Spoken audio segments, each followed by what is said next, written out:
2023 April മാസത്തിലായിരുന്നു ഈ government വന്നപ്പോൾ ആദ്യം അദാലത്ത് മന്ത്രിമാർ പങ്കെടുത്ത് സംഘടിപ്പിച്ചത്.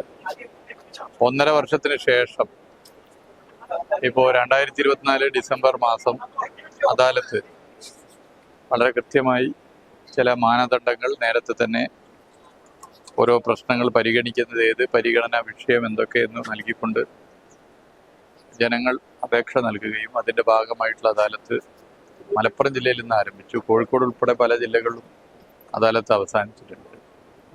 അദാലത്തിൽ നല്ല പ്രതികരണവും ഒരുപാട് വിഷയങ്ങൾ പരിഹരിക്കാനും സാധിക്കുന്നുണ്ട്.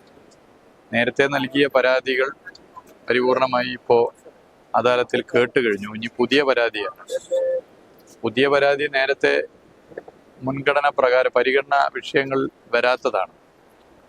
അത്തരം വിഷയങ്ങളെ മടക്കി അയക്കുന്നില്ല. അത് മുഴുവൻ ഇവിടെ വാങ്ങാനും അതിൻ്റെ ഫോളോ അപ്പ് നടത്താനുള്ള ഏർപ്പാട് ചെയ്തിട്ടുണ്ട്. പൊതുവെ ജനങ്ങൾക്കേറെ ആശ്വാസമായി ഈ അദാലത്ത് മാറിയിട്ടുണ്ട്.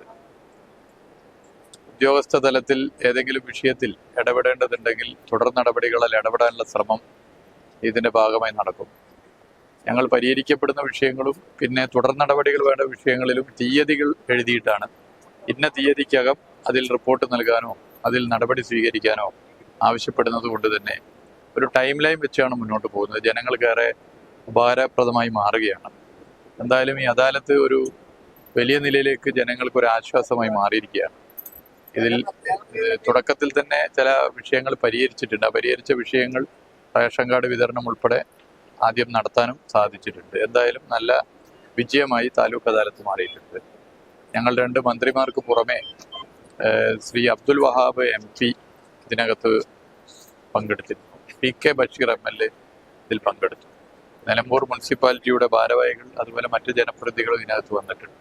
ഓക്കെ, പങ്കെടുത്തിട്ടില്ല അല്ല, അതറിയില്ല. പൊതുവെ എല്ലായിടത്തും ആളുകൾ പങ്കെടുക്കുന്നുണ്ട്. നല്ല റിസൾട്ടാണ്. ജനങ്ങളെ സംബന്ധിച്ചിടത്തോളം ഏറെ ആശ്വാസം. ഓക്കെ.